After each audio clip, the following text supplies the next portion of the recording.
আসসালামু আলাইকুম রহমতুল্লাহি ওবারাকাতু। সম্মানিত প্রিয় দিনদার ইমানদার মুসলিম ভাই বোনেরা, আশা করি সকলেই ভালো আছেন। আজকে আমাদের আলোচনার বিষয়বস্তু হচ্ছে বাংলাদেশের অন্তর্বর্তীকালীন সরকার ডক্টর মোহাম্মদ ইউনূস এবং তিনার অন্তর্বর্তী সরকারের যে সমস্ত বাকি সদস্যরা রয়েছেন, 5 আগস্টের পরে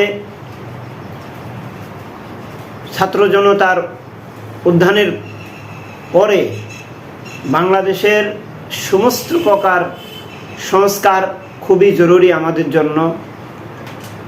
কিন্তু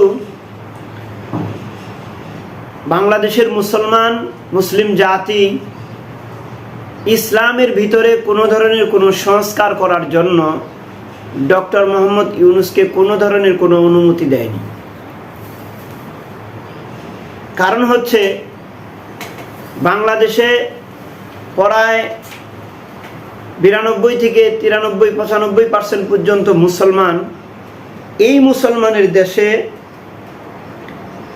যদি ইসলামকে সংস্কার করতে হয়, এটা খুবই দুঃখজনক ব্যাপার। সংস্কারের নাম দিয়ে ইসলামের ভিতরে কোনো ধরনের কোনো রদবদল পরিবর্তন এটা গ্রহণযোগ্য নয়।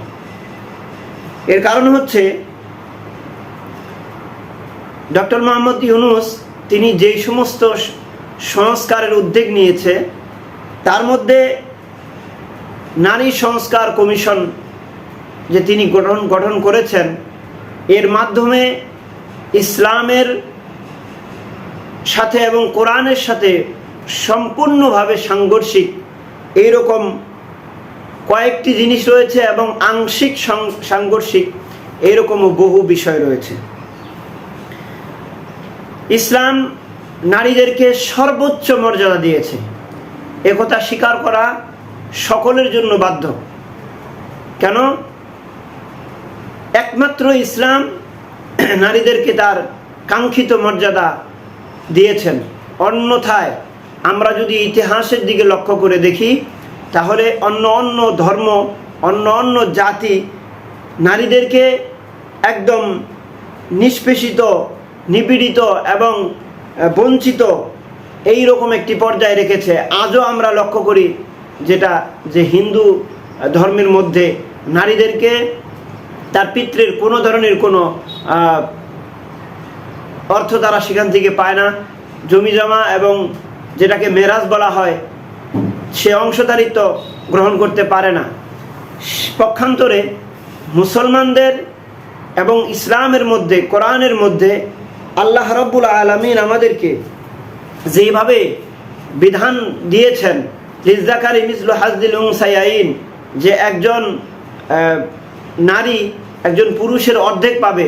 আমরা যদি সব ক্ষেত্রে লক্ষ্য করে দেখতে পাই, লক্ষ্য করলে দেখা যায় যে হিন্দু ধর্ম, বৌদ্ধ ধর্ম, খ্রিস্টান ধর্ম, এই সকল ধর্মের মধ্যে নারীদেরকে কোনো ধরনের কোনো মর্যাদাই দেওয়া হয়নি। আর সেই জায়গায় সর্বপ্রথম রাসূল কারীম সাল্লাল্লাহু আলাইহি ওয়াসাল্লাম জীবন্ত কবর দেওয়া নারীদেরকে রক্ষা করে, এই প্রথাকে বিলুপ্ত করে নারীদেরকে হক আদায় করে দিয়েছেন। এবং কি আল্লাহ তাআলা কোরআনে কারীমের মধ্যে তাদের জন্য পুরুষের বিপরীতে এক অংশ রেখে দিয়েছেন, যদিও নারীদের অংশ থেকে কোনো ধরনের কোনো ব্যয় হয় না। এই বিষয়টি আমরা আরো বিস্তারিত জানতে পারবো। তবে আমরা এইটুকু জানি যে ডক্টর মোহাম্মদ ইউনূস সাহেব যে নারী কমিশন গঠন করেছেন, এই নারী কমিশনের ভিতরে তিনি কোরআনের সাথে সম্পূর্ণ সাংঘর্ষিক কয়েকটি বিধান, কয়েকটি ধারা তিনি এখানে নিয়ে আসছেন, যার মধ্যে আমরা একটা দেখতে পাই, সেটি হচ্ছে যে নারী পুরুষ সমান অধিকার। এটি হচ্ছে ইহুদি এবং নাসারা এবং খ্রিস্টানদের একটি চক্রান্তমূলক তাদের একটি ব্যবস্থা। তারা একটি এজেন্ডা বাস্তবায়ন করতে চায়, তারই ধারাবাহিকতায় এই আইন তারা বাস্তবায়ন করতে যাচ্ছে। দ্বিতীয়ত কথা হচ্ছে যে আল্লাহ রাব্বুল আলামিন পুরুষদেরকে একাধিক বিয়ে করার অনুমতি দিয়েছেন, হুকুম বিধান জারি করে দিয়েছেন।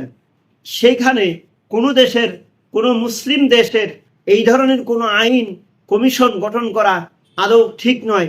এই জন্য যে আল্লাহ তাআলা যে হক দিয়েছেন, এই হক বান্দার কোনো অধিকার নেই যে পরিবর্তন করে দিবে। এইভাবে ডক্টর মোহাম্মদ ইউনূস 12টি সংস্কার কমিশনের মধ্যে অন্যতম একটি সংস্কার কমিশন, যেটি নারী সংস্কার কমিশন গঠন করেছেন। সেখানে যেই সমস্ত ধারাগুলো তিনি ইসলামের সাথে সাংঘর্ষিক, যেই ধারাগুলো তিনি নিয়ে এসেছেন, সেগুলো ধারাবাহিকভাবে ইনশাআল্লাহ আপনাদেরকে জানাবো। এবং আমরা এর তীব্র নিন্দা জানাই এবং ডক্টর মোহাম্মদ ইউনূস সাহেবের কাছে আমরা আবদার জানাই যে এই ধরনের কোনো ইসলাম বিরোধী এবং ইসলামের সাথে সাংঘর্ষিক কোনো ধরনের কোনো কমিশন অথবা আইন বাংলাদেশের জমিনে চলবে না।